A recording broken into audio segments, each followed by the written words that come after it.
Saint Saturn Awakened form ay pinakita na. Mga pacifistas balik sa panig ng mga Marines. Luffy Gear 5 umabot sa limit. Yan ang pag-uusapan natin sa napakainit na Chapter 1094 na may pamagat na Gorosei Science Defense Deity Saint J. Garcia Saturn. Nagsimula ang Chapter 1094 sa isang hindi inaasahang twist habang ang lahat ng pacifistas sa utos ni Atlas ay naglunsad ng isang mapangis na pag-atake laban sa mga Marines. At napahinto ang lahat ng mga Marines pagkarinig nila sa order ni Atlas para sa mga pacifista. At nagsitaguan at takbuhan ng mga Marines dahil nagsimula ng umatake ang mga pacifistas sa kanila. Ibig lang sabihin nito na bababa na ang Vegapunk sa Fabrio Stratum. At nakita na nga ng mga Marines ang Vegatank na bumababa galing sa itaas. Inutusan kaagad ni Vegapunk si Atlas na hanapin si Bonnie. Nagtanong si Franky kung bakit sila papunta sa gitna, baka mahulog sila. Sabi naman ni Dr. Vegapunk na ang mga gulong ng Vegatank ay gawa sa Cairo, Seki o Sea Prism Stone kaya hindi sila mahuhulog. Pero hindi klaro kung ano ang kanilang dinadaanan na parang ulap at nakakadaan ng Vegapunk 8 dito at hindi sila nahuhulog. Parang nasa Skypiea lang sila. Sumisigaw si Sanji at tinatawag ang pangalan ni Bonnie. At sa next panel ay nakita na nga ni Sanji si Bonnie at nagyabang pa ito na hindi nagkakamali ang kanyang Lady Radar. Wala naman daw scientific explanation ang Lady Radar ni Sanji pero naniniwala si Dr. Vegapunk dito. Sabi pa ni Sanji kung ang bilis ng Vegatank ay hindi mahihigitan ang kanyang relentless heart ay mauuna na lang daw siya. At bumaba na nga si Sanji sa Vegatank at mabilis na pinuntahan si Bonnie. Nakita ng isang Vice Admiral si Bonnie at tinatake siya nito. Habang iniisip ni Bonnie na nasa panig na nila ang mga pacifistas, naglabas si Bonnie ng baril at gumamit ng bagong teknik na tinatawag niyang near-death experience. Sa panel na ito, makikita natin ang kakilakilabot na nangyari sa mga Marines. Bigla itong naging kalansay sa maliit na oras at experience ang kanilang sariling pagkamatay. Pagbalik sa normal ay nahimatay na nga ang mga ito sa takot. At ito ang naging chance ni Bonnie para tumakas. Habang ang Vice Admiral na may mataas na baba at may sandata na may shell sa dulo na hindi pa pinangalanan ay nagtataka kung ano ang nangyari sa kanyang mga Marines. Habang tumatakas si Bonnie, may nakasalubong siyang pacifista at nagsabing hindi daw siya hahayaang makatakas. Nagtaka si Bonnie kasi dapat nasa panig na nila ang mga pacifistas. Inokontrol pala ito ng isang Vice Admiral, ang matandang si Bluegrass, na nagtataglay ng stick devil fruit power at kaya nitong sakyan at kontrolin kahit na ano. At nagsabi kay Bonnie na kung mapapatay niya si Bonnie ay mababalik pa daw sa normal ang mga Marines na naging bata at matanda. Naghahanda ng magpakawala ng laser ang pacifista na sinasakyan ng Vice Admiral. Pero si Bonnie ay hindi makagalaw sa kadahilan ng nakikita pa din niya ang kanyang ama sa mga pacifista. Pero hindi natamaan si Bonnie kasi iniligtas siya ni Sanji. Sabi pa ni Sanji na wag lang itong tumayo at matulala. Dagdag pa nito na kailangan na niyang tanggapin ang katotohanan tungkol sa tatay niyang si Kuma. Pero hindi pa natapos magsalita si Sanji ay tumakas lang muna sila kasi inatake sila ng isang Vice Admiral. Dumating si Dr. Vegapunk sakay sa Vegatank at pinasakay sila Sanji at Bonnie para makabalik na kaagad sila sa itaas. Sabi pa nito na wag mag-alala kasi nasa site nila ang mga pacifistas. Puntahan naman natin si Luffy at Kizaru. Kasalukuyang naglalaban ng dalawa sa itaas. Sabi pa ni Kizaru hindi siya makakafocus sa misyon niya kung mananatili siyang kinakalaban si Luffy. At bigla itong umalis ng napakabilis at iniwan si Luffy. Sa next panel, umalingaw-ngaw ang presensya ni Saturn sa buong Egghead Island na nagdulot ng biglaang pagtigil sa mga laban na kinasasangkutan ng mga mabibigat na karakter tulad nina Luffy,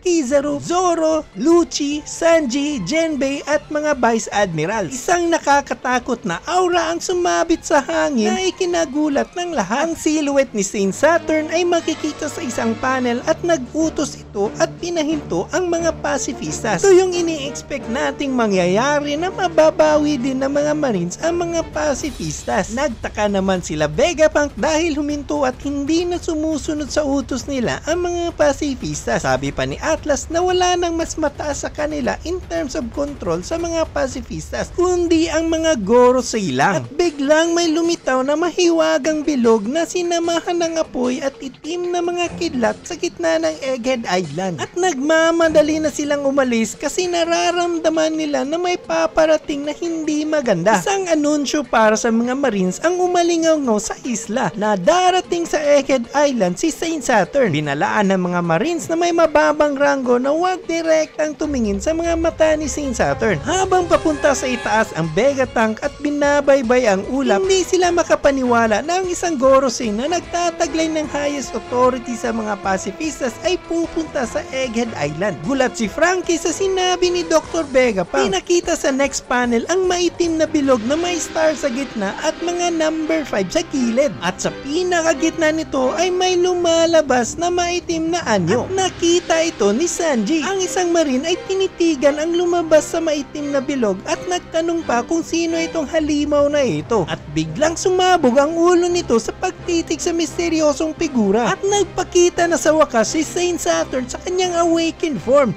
Hindi na isang silhouette kundi ang aktwal na itsura niya talaga. May mga paa ito na kagaya sa mga gagamba. May malaulap na buhok at balbas. May malalaking sungay at maitim na apoy na nakabalot sa katawan nito kagaya sa Gear 5 ni Luffy. At sa awakening ni Rob Lucci, ang mga haka-haka tungkol sa awakened form ni Saint Saturn at ang likas na katangian ng kanyang Devil Fruit ay lumilitaw na isang inspirasyon mula sa Oshi Oni ng Japanese folklore. Hindi makapaniwala si Bonnie habang napansin ni Sanji na may paparating mula sa itaas. Nasira ang ulap na dinadaanan nila at nahulog ang Vegapunk sa lupa. Ang nakasira pala sa ulap na dinadaanan nila ay si Kizaru. Stick sa goal talaga itong si Kizaru. Dahil hindi natamaan ni Kizaru sa unang tira ang Vegapunk, naghahanda ulit ito sa isa pang pag-atake. Pero mabilis na nakahabol si Luffy at naghahandang pigilan si Kizaru. Naghahabulan lang talaga itong dalawang ito, hindi pa talaga nagseseryoso. Sabi pa ni Kizaru na nasa limit na daw si Luffy sa kanyang Gear 5. Makikita naman natin si Frankie na humihingi ng tulong kay Luffy. Sabi naman ni Luffy na siya ang bahala. Inatake ni Kizaru si Luffy ng kanyang laser habang si Luffy ay naghatid ng isang napakalakas na bagong atake, ang Gomu Gomu no White Star Gun. At tinamaan si Kizaru sa ulo ng napakalakas na may kasamang mga bituin. Pumasok ang kamay ni Luffy sa ulo ni Kizaru kagaya nung sinuntok niya si Kaido. At